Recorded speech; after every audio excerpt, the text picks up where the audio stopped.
So it's one microphone is now.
Greetings, CTS and Bayan family, and welcome to the 2024 spring term.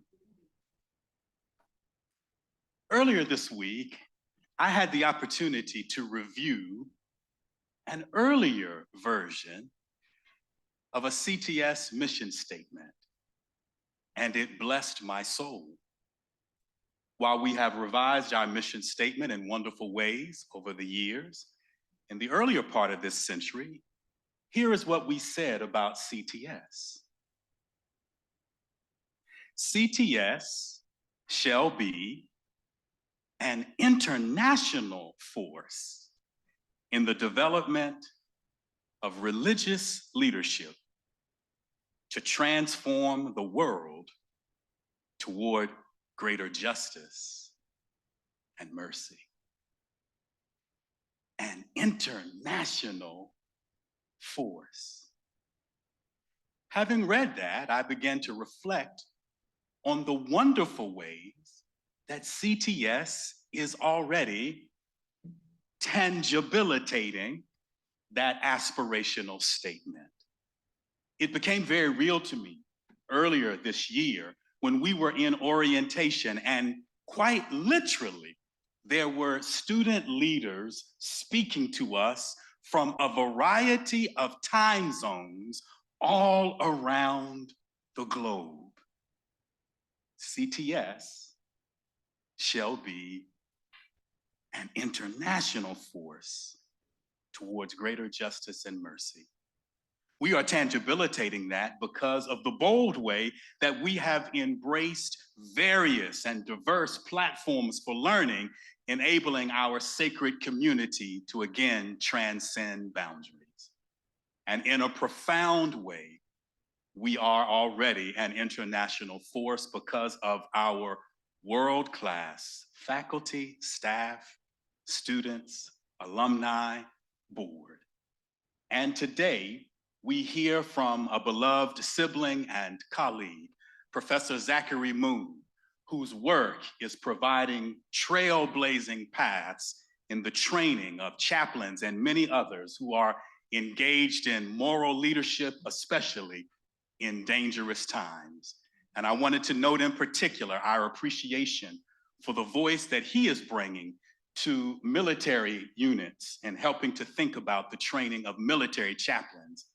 And in that way and many other ways, Professor Moon and many others in this beautiful community are an international force towards greater justice and mercy.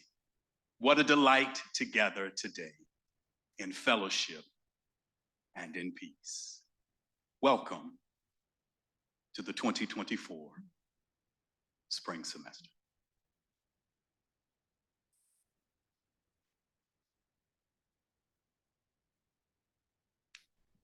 Good afternoon. I echo President Braxton's welcome to everyone at the start of the spring term as we mark this occasion with our spring convocation. I'd like to extend a special welcome to our students. I hope those of you returning had a restful and joy-filled winter break. And for the new students, I just want to say we're so glad you're with us. We welcome Professors So and Morales back from their fall sabbaticals. This spring is one of the rare terms when we don't have any faculty on sabbatical. We do have an out-of-residence status for Professors Moon, who's here today, and Mikva, because they teach regularly in the summer. We also have several of our beloved affiliated faculty teaching this term. Professors Reggie Williams, Cynthia Stewart, Teresa Hornsby, and Monia Stubbs are all on deck this term, and we're so grateful for their work. We have a lot of really exciting and celebratory events on this agenda this spring. I do hope you'll be able to attend. You've heard a lot about it. On February 8th, we're going to do the Jesse Jackson Oral History Project in partnership with the Chicago History Museum. If you haven't signed up yet, please do. Please plan to come. A lot of CTS people will be there. It's a really good time to make connections with people in our community. We're looking for more ways to connect, and this would be a good one. It's a great way to see what public ministry in action looks like. On February 14th at noon on Zoom, we'll be celebrating Rachel Mikva's book, Interreligious Studies and Introduction. From February 25th to March 8th, so the end of February, beginning of March, the Bayon students will be on campus. They're here for their hybrid weeks. The faculty will take a moment during that time to have lunch with the Bayon faculty as we continue to grow and deepen our connection with Bayon. On February 28th, Brian Smith will be leading the Wednesday gathering. He'll be talking about how essential wellness is to religious workers' overall well-being. So many things. On March 13th on Zoom, we'll be celebrating Stephanie Crowder's book, Are You for Real? Imposter Syndrome, Society, and the Bible. The next day on March 14th is our annual Andre Lecoq lecture featuring Brad Braxton and his co-author, Anthony Pin. Sorry, I didn't write it down. Sorry. Masterclass. Their book is a masterclass on being human, a Black Christian and a Black secular humanist on religion, race, and justice. Should be a great conversation. On April 24th, this is super exciting. Hopefully in this room right here, we're going to celebrate over 100 years combined teaching, Professors Stone, Haldeman, So, and Terrell. We'll have community lunch after that. So that's going to be a lot of fun. And then 2 days later on April 26th is commencement. So that's a lot. There's so many other things. On March 20th, we have our first of 2 student open house lectures. Nolan Shaw will be talking on the healing traditions of the spiritual churches of New Orleans towards an understanding of how African esoteric knowledge systems were used to respond to the ontological terrorism of Jim Crow.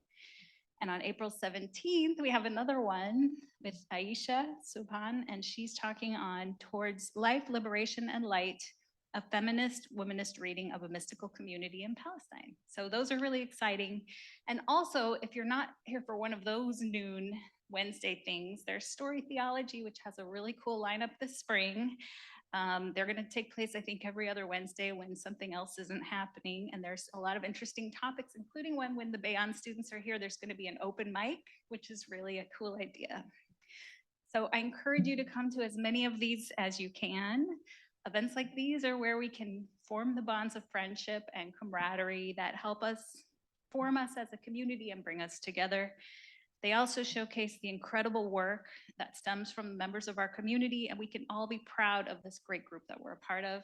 Today is a good example of that, and we're so excited to hear from Professor Moon. Thank you.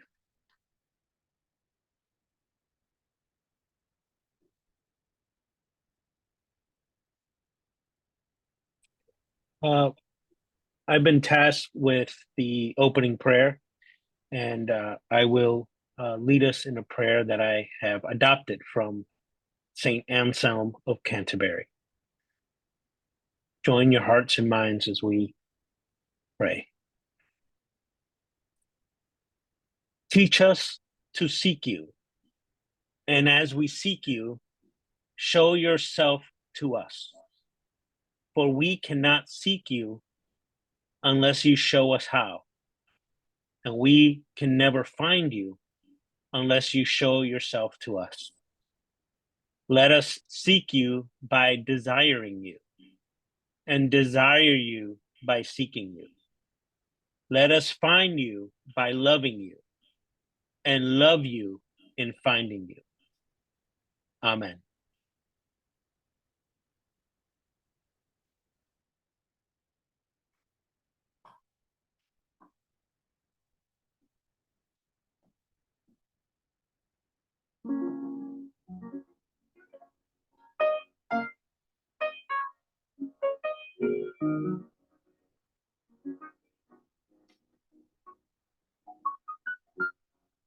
Hang on to the world as it spins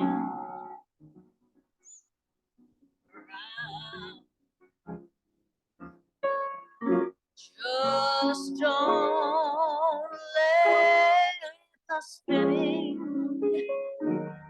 get you down.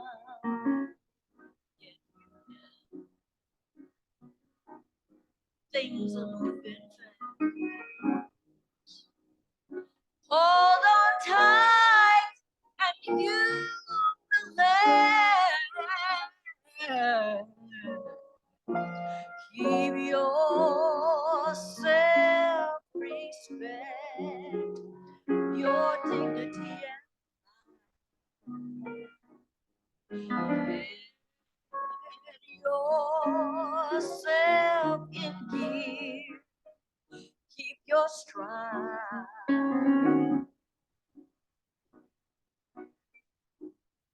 Don't ever mind your fears. Brighter days will soon be here. Take it from me someday. We'll all be free.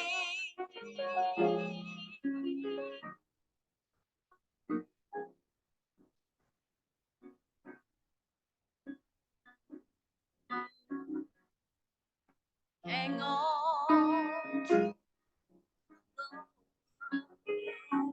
as it spins around. Just don't let the spin get you down.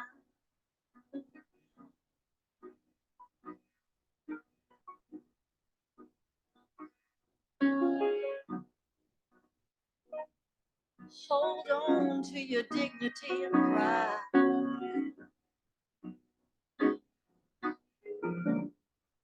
Hold on tight, you will survive. Take it from me someday. We'll all be free. Just wait and see someday. We'll all be free.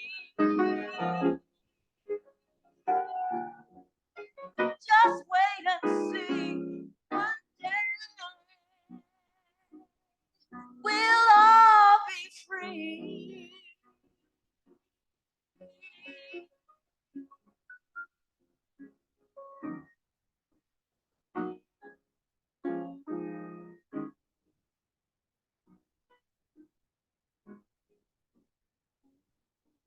Child, things are gonna get easier.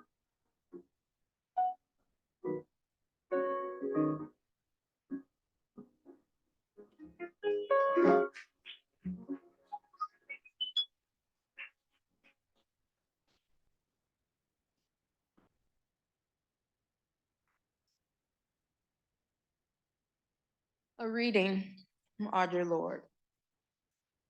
Survival is not an academic skill. It is learning how to stand alone, unpopular, and sometimes reviled, and how to make common cause with those others identified as outside the structures in order to define and seek a world in which we can all flourish.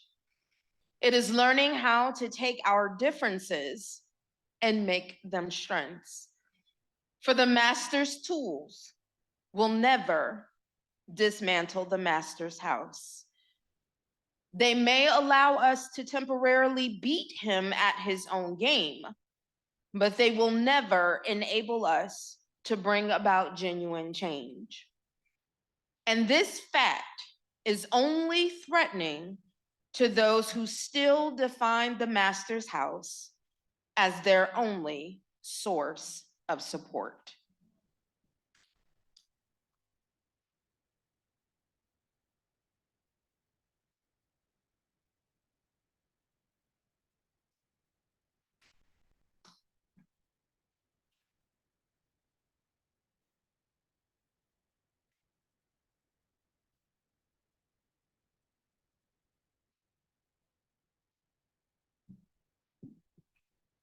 أعوذ بالله من الشيطان الرجيم. فلا اقتحم العقبة وما أدراك ما العقبة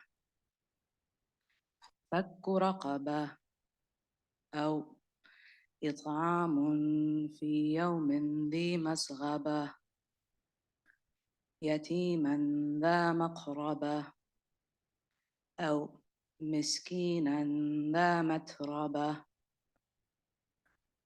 ثم كان من الذين آمنوا وتواصوا بالصبر وتواصوا بالمرحمة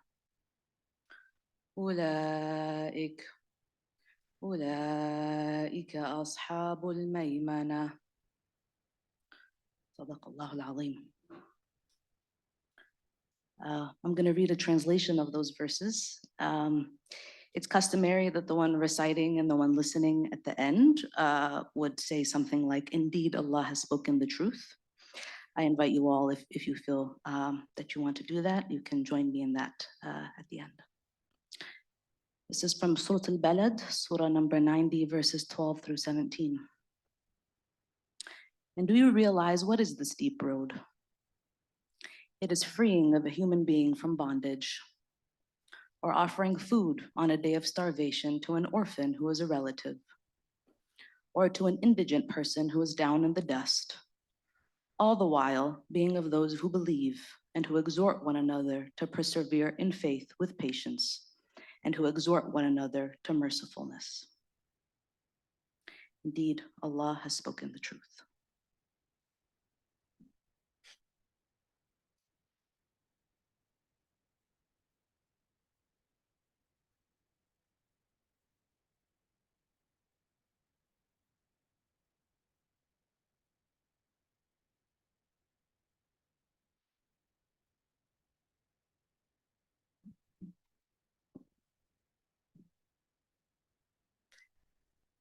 A word from Ursula Le Guin.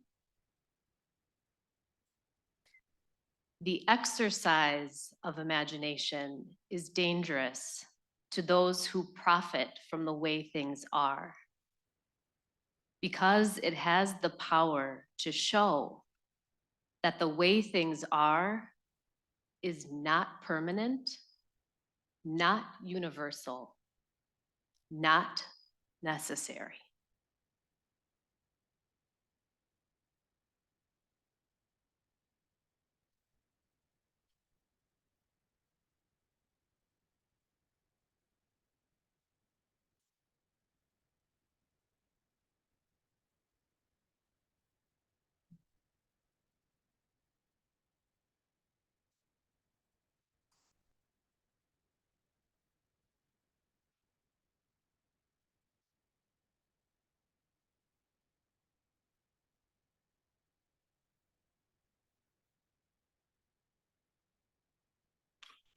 It's good that if you're going to do something, it's good to do it with good people.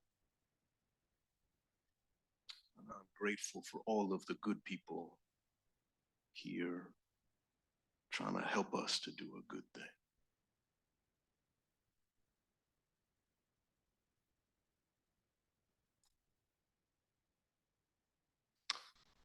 Many of you probably know that I have been occupied now more than a decade in studying the moral dimensions of trauma, studying how this form of human suffering must be addressed through truth speaking and reparative action. For me, this work began in the context of military chaplaincy. And there is a lot in the scholarly discourse that still leans in the direction of that context, but other contexts, other places and spaces are being explored through this conceptual framework of moral injury. And it's a new enough conceptual framing that the definition hasn't quite settled into itself in a consensus. In part because it's emerging in our understanding, but also because many different disciplines and practitioners are involved in shaping it. Clinical psychologists and philosophers and ethicists and medical professionals and chaplains and theologians, they're all putting their fingerprints on it. And this messy plurality of perspectives, it could be a contentious thing. Definitely sometimes confusing, because these folks don't always ask the same questions and they use different language and their anthropologies are different. And it can also be quite wonderful. Wonderful because it's a complex mosaic. So if we don't have just one perfect, always definition of moral injury, maybe we can ask, what does it look like? Clinicians would say that it looks like post-traumatic stress disorder, PTSD, and it's true that all of the symptoms of PTSD can show up with a moral injury. But underneath those expressions and behaviors, what's happening? What's being felt?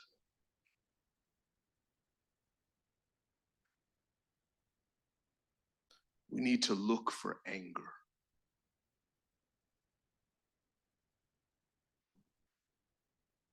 Usually we try to not look at anger.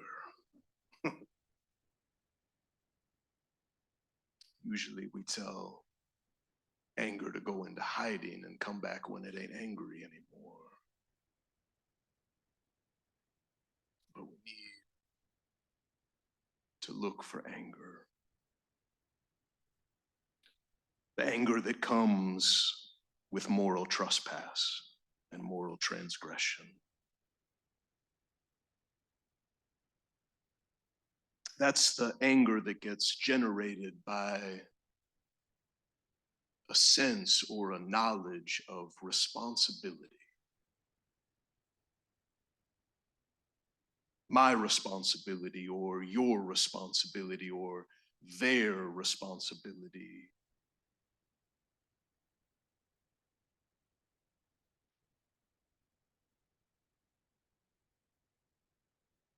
That anger, it might take different forms. If it's me that I'm angry with myself, my mess up, well, that might look like guilt or shame. If it's you, or if it's them I'm angry with, they're messing up, that might come out like disgust or even contempt.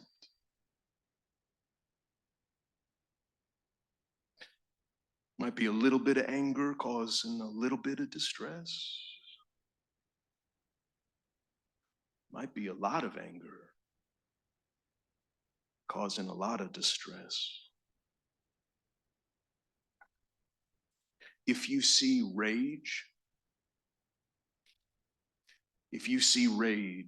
you're probably seeing moral injury trying to speak its truth out loud.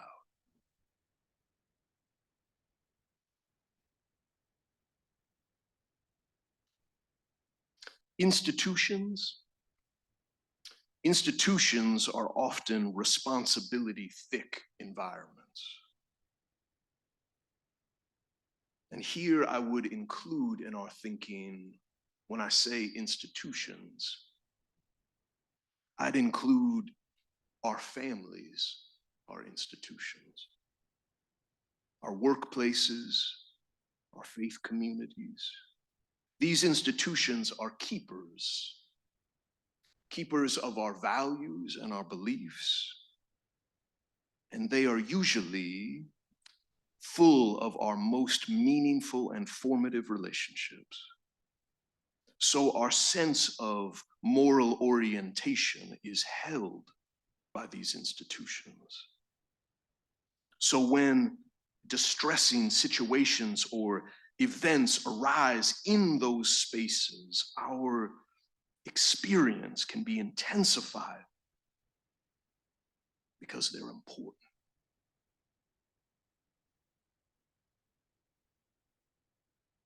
For instance, if a family member says something terrible, or a leader in my religious tradition does something terrible, I am much more likely to be impacted by its harmfulness because those are morally meaningful relationships.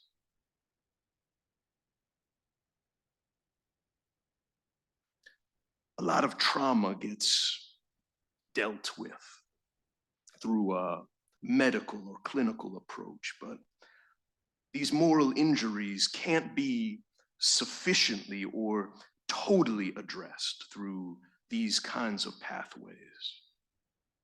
Medicine might help someone to sleep at night, and talking it through with a good therapist might help someone become more aware and engaged in their own well-being.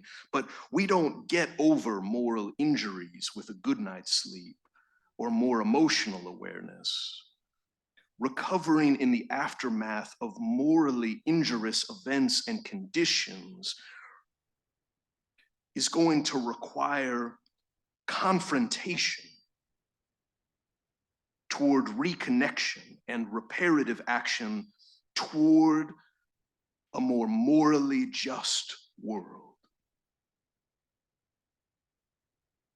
And that's not something an individual all by themselves can work out. The relational matters here.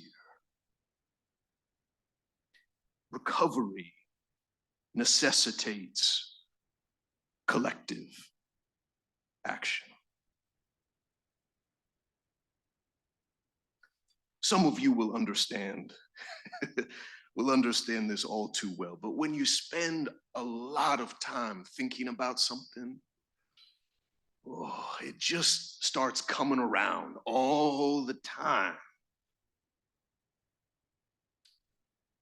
Watching the movie.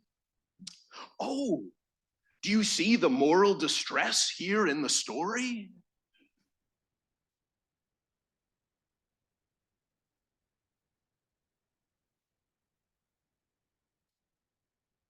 I go to the Black Lives Matter march happening in my neighborhood, and my body activates. Do you feel the moral distress here?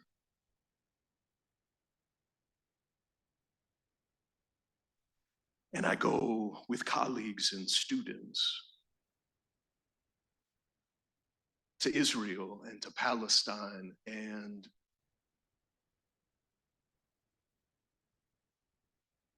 I am so exhausted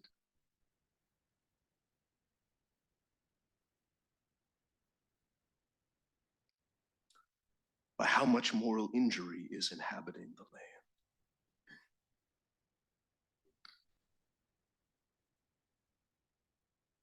Here at CTS, we talk about justice a lot.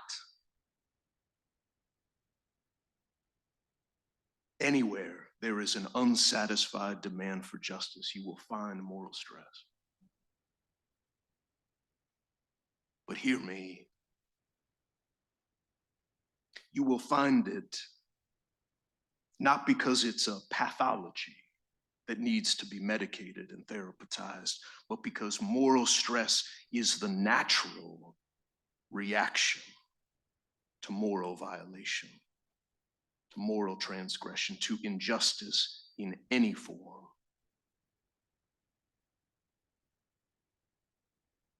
Moral injury, then, I think, must be considered in the public square for this very reason.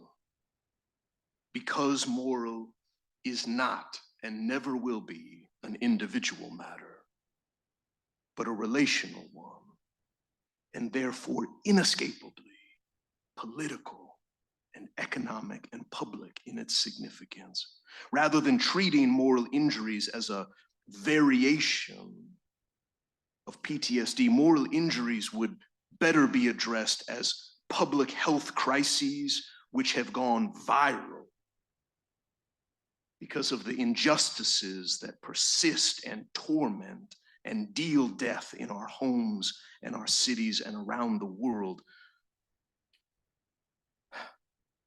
that demand our collective attention and sincere concern and resolve action taking. So the next time you read a headline and you feel troubled by the events recounted there, I'd invite you to just take a moment to pause and reflect on why it bothers you. Everywhere you look, you will find violence and despair and harsh realities that seem intractable.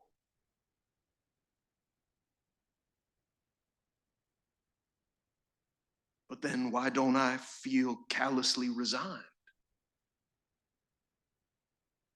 Why don't I just look past? Why don't I just scurry along with what's good for me? And here, y'all, here's the blessing abundantly available to every single one of us in those moments. When you see and feel responsibility, or when you witness and know that those that we have entrusted to be responsible on our behalf are doing wrong, when we are caught up by that glimpse into the moral brokenness and feel the moral anguish that comes in its wake, we are renewed in our created being. We are renewed in knowing that we belong to one. Moral distress isn't a problem. Far from it, it's a call to our very created purpose. It's the purpose that's claimed by each of the readings that you heard earlier. It's Audre Lorde calling out us academic folks, in case you missed that. Those academic folks who can talk and can theorize and can pontificate all day long about liberation, but all the while caught up in that master's house renovation and improvement project. These books, these syllabi, these research papers are not about the business of your survival, much less your liberation. You have to be about the business for your own sake and for the sake of the communities that need you.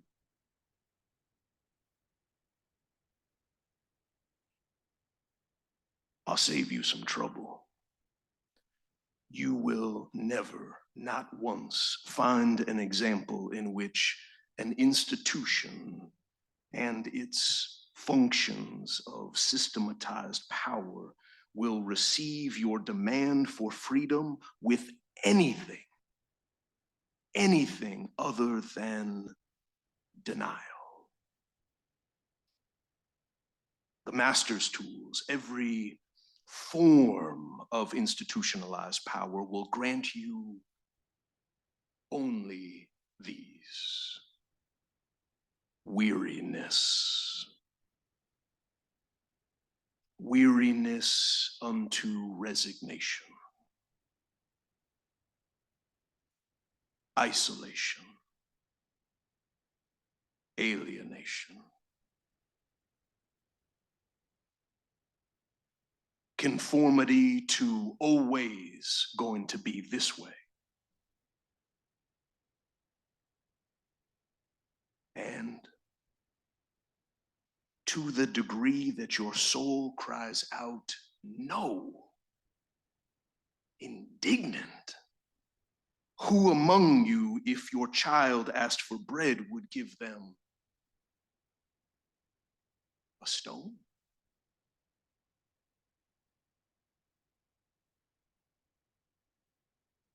I don't see many hands raised.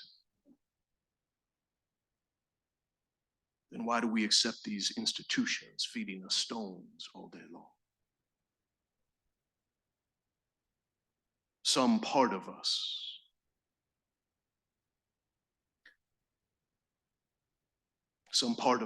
touched by that basic injustice here and now. Let yourself be disturbed by it. Let yourself be dissatisfied with it. Let yourself be troubled for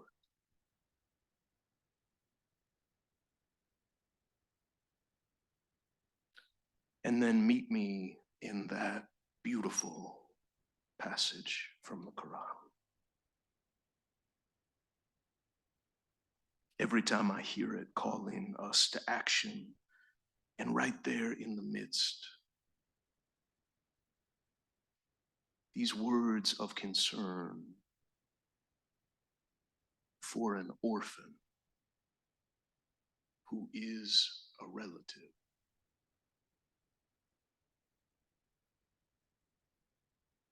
An orphan who is a relative.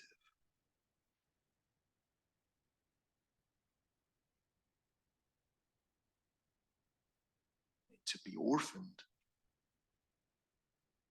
would seem to be the deepest form of vulnerability to danger one would find. Surely this is the condition I must avoid at all costs. Don't want to be found like that.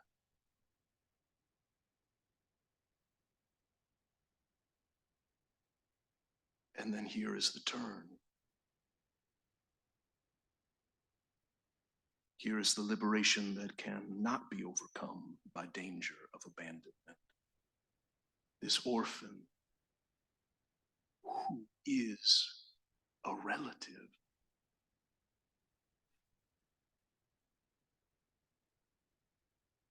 We are not alone, not abandoned, not orphaned. Our vulnerability to danger is not our death if we remember our createdness to belong to each other.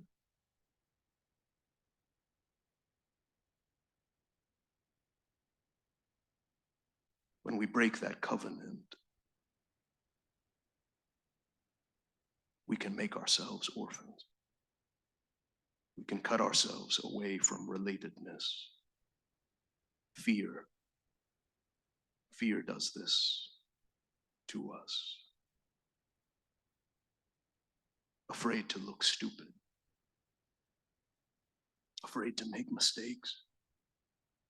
Afraid to fail. Afraid to lose control over this little agenda of my life. Afraid to face death and change and loss. With every surrender to such fears, we orphan ourselves again and again, and we hand ourselves over to the powers and principalities of this institution or that institution or them over there. Except that our souls don't fully forget. That's the good trouble that interrupts our patterns of complicity and bystanderness. This moral distress comes again to the surface, reminding, no, you are No orphan. You are a relative. Reminding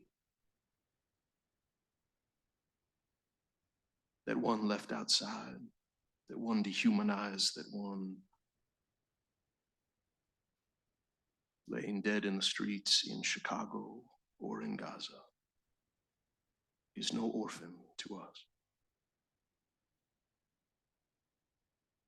That one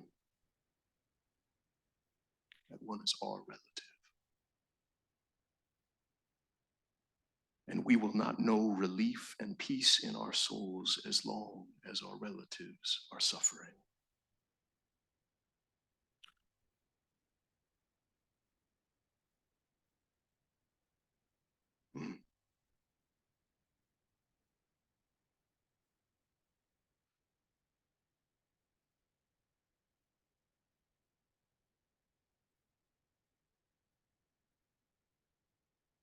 Even as we glimpse this, though,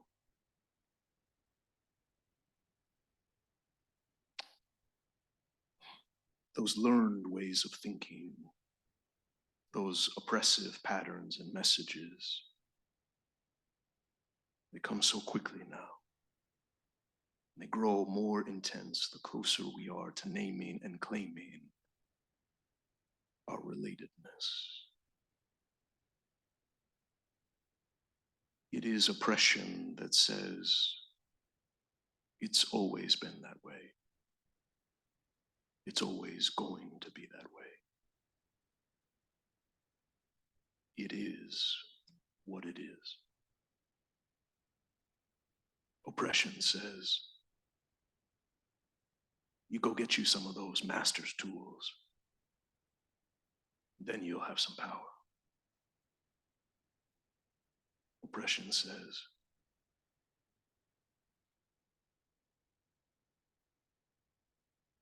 believe it only when you see it.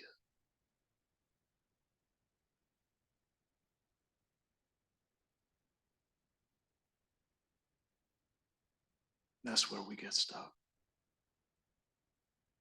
We believe those lies and let those lies get carried around everywhere we go.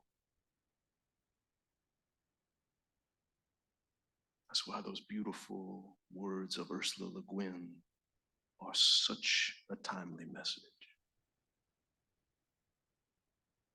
Because too many folks out here are saying, I'll believe it when I see it.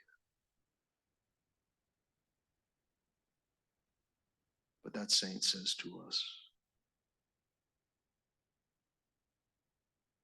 imagination is dangerous. Imagination is dangerous. For y'all religious folks, we could say, faith. Faith better be dangerous, y'all.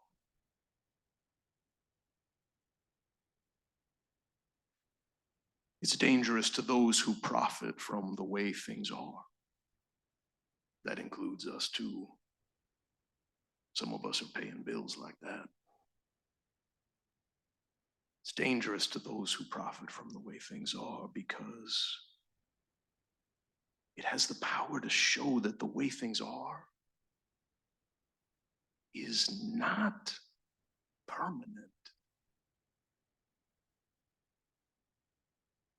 not universal, not necessary.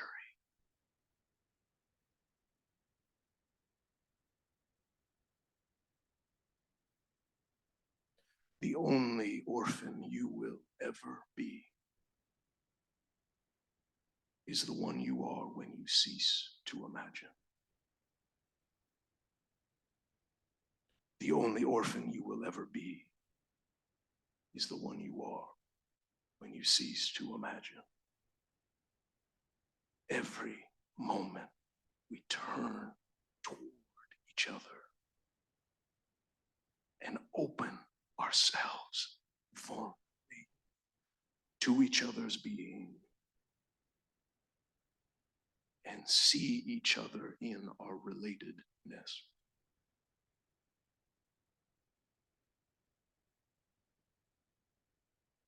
we will know the healing of imagination. We will. We will know the healing of the lonely, the healing of liberation.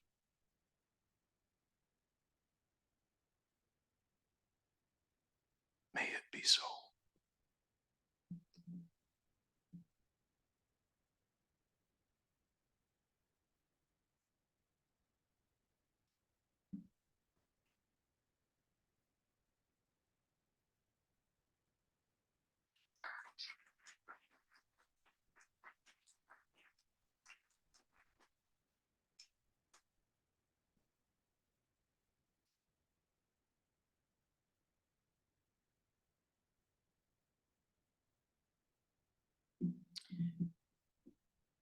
I encourage everyone to take a deep breath. If you're anything like me, I was holding my breath the whole time. And I had to tell myself what he is sharing with us, what he is challenging us with, we'll be able to embrace it when we breathe. With patience for ourselves and for the world, and for even those moments that we feel overwhelmed and powerless, we breathe and we thank God. And you'll hear some echoes of Dr. Moon's words in mine, because I couldn't help but think about, how do I embrace what is being shared if it only sits in my mind? Dr. Moon shared that moral dimensions of trauma must be addressed through truth speaking and reparative action. There's a hadith which says that the Prophet Muhammad, peace and blessings be upon him, said, "Whosoever of you sees an evil, let him change it with his hand. And if he is not able to do so, then let him change it with his tongue. And if he is not able to do so, then with his heart. And that is the weakest of faith." This is a moment in which we all must be wide-eyed and clear about the reality, both its challenge and its promise, and its demand for truth-telling. This moment and all of its uncertainty is calling for us to bring forth our passion, our intellect, and our desire to be free of systems which have oppressed too many for far too long. James Baldwin said, "Freedom is hard to bear. We are controlled here by our confusion far more than we know.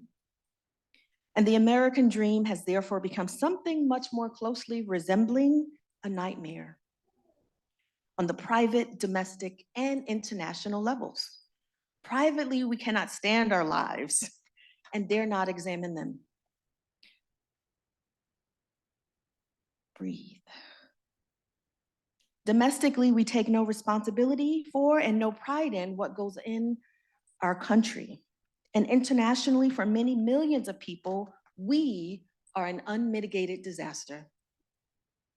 Therefore, my prayer and my wish for our CTS community, this incredibly resilient and wise and eager community, a striving community, an imperfect community, a community which has expressed its value and desire to know one another better, and we will fumble and make mistakes. But if we are committed to truth-telling and to repair, we will come together again. So my prayer is that we seek out truth-telling amongst ourselves. My prayer is freedom for us, and therefore commitment to healing and repair.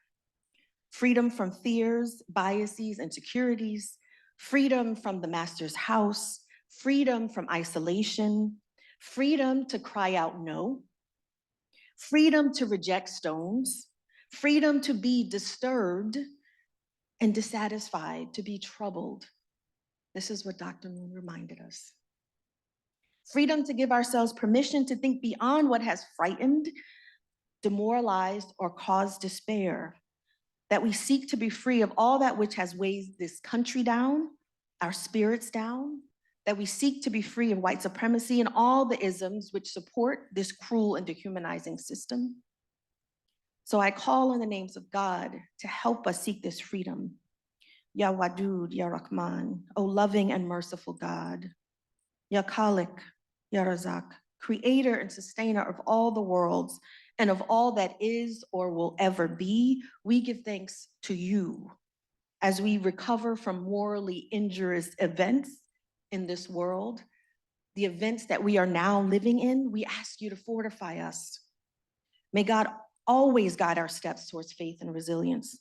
May we be forever blessed with the strength and courage to stand up against injustice, whether it be against those who are amongst our family.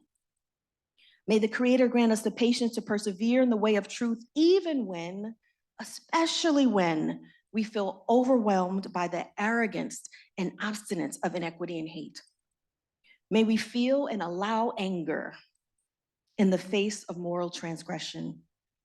Yet may our hearts and minds remain hopeful, filled with the optimism and fearless audacity of youth and the wisdom and sacred presence of the elders. While there is much suffering in the world, oh God, we ask that the awareness of injustice challenge us to be selfless and humble. Oh just and all-knowing God, we ask that you allow us to be good kin, to be concerned about this new word that has emerged in the genocide happening in Gaza, that we are concerned about the WCNSF, the wounded child with no surviving family. We must be disturbed. Oh God, allow us to find meaning and vision in your tools so that we may heed the call of our created purpose with a steady hand, a brave tongue, and a pure heart. Amen.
you.